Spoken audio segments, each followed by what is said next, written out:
Okay, this week's story time is from a book called Aesop's Funky Fables. The first one is The Boy Who Cried Wolf. To begin with, the boy liked looking after the sheep. He played all day, and no one stopped him and told him to feed the chickens, or gather the eggs, or chop the wood. He blew on his whistle and danced with the lambs as they frisked and skipped in the long, lush grass. He scratched his dog's head and threw sticks for her to chase. In the evenings, he and the dog drove the flock across the hill to meet up with the other shepherds, and they lay down together beside a roaring fire to sleep.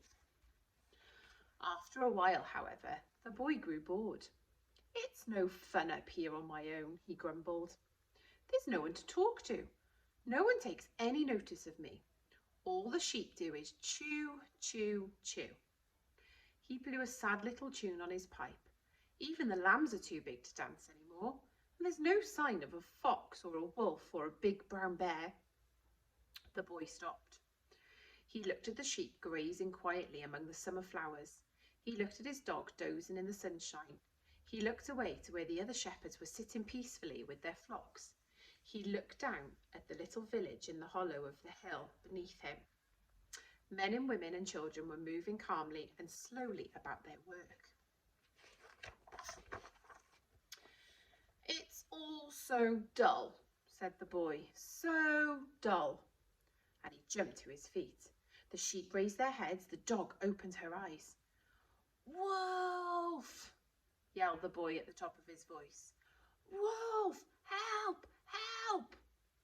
And he ran around and around and out of the sheep, in and out of the sheep, until they were all scurrying this way and that way. "Baa!" they bleated. "Baa!" The dog barked loudly, and the nearby shepherds snatched at their sticks and came hurrying to help him. Down in the village, everybody dropped what they were doing and came streaming up the hill. "Where is it?" they asked. "Where's the wolf? Is it big? Is it fierce? Has it taken any sheep?" The boy leaned on his stick. "I drove it away," he said. "It was huge and grey and hungry, but I drove it away." Everybody cheered. The boy was hugged and fussed and patted and petted, and the next day his older brother stayed with him. But after that, the brother went back to the village, and the boy was left alone again. He sighed as he saw his brother vanish away down the hill. "That was fun," he said. The boy looked after his sheep for another week. He whistled his tunes and he threw sticks for his dog, but he did not feel like playing and dancing.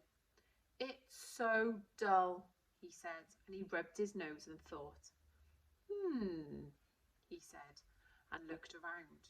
There were shepherds tending their sheep, and the people of the village working below just as they were. "Wolf!" shouted the boy, and he clapped his hands so that the startled sheep hustled and bustled against each other. "Wolf!" The sheep bleated loudly, the dog barked, the shepherds came running. The people of the village hurried up the steep path, puffing and panting. "Where is it? Where's the wolf?" they shouted. The boy shook his head. "It must have slipped away when it heard you," he said. The people and the shepherds looked at each other, and several shook their heads. The boy was hugged and told he was brave, but no one stayed with him. Quite soon he was alone again on the hill. "Come on," he said crossly to his dog. "Let's round up the sheep." The boy looked after his sheep for another 3 days. He didn't play his whistle, and he hardly spoke to his dog. "Sheep are dull," he said. "Everything's dull." The dog wagged her tail, but the boy took no notice. "Let's have some fun," he said, and he jumped to his feet. "Wolf!" he shouted. "Wolf!" Even the sheep hardly moved. The dog got slowly to her feet, and a couple of the shepherds came running. A few villagers puffed up the path, but they didn't seem surprised when the boy explained that the huge wolf had already vanished. They nodded and winked at each other before they went back home.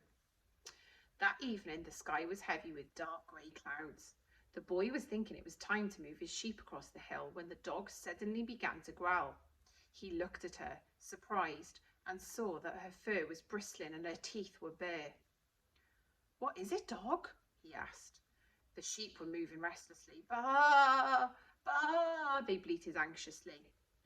And then they saw it, a slinking, sliding grey shadow, creeping and crouching as it slipped nearer and nearer. Wolf! He yelled. Wolf! But no one came. The boy yelled again and again and again. The dog growled one last growl and then whimpered and scampered away, her tail between her legs. Wolf! The boy screamed and screeched, but still no one answered. With a loud wail, he ran for the nearest tree and heaved himself up. The wolf sprang. Here's look. By morning, there were no sheep left, only the boy sitting in his tree. When the shepherds came to see why he hadn't come to the fire the night before, they saw what had happened. I'll never cry wolf again, the boy sobbed. No, said the shepherds, you won't. And they sent him back down to the village where he fed the chickens and gathered the eggs and chopped the wood and never had time to play.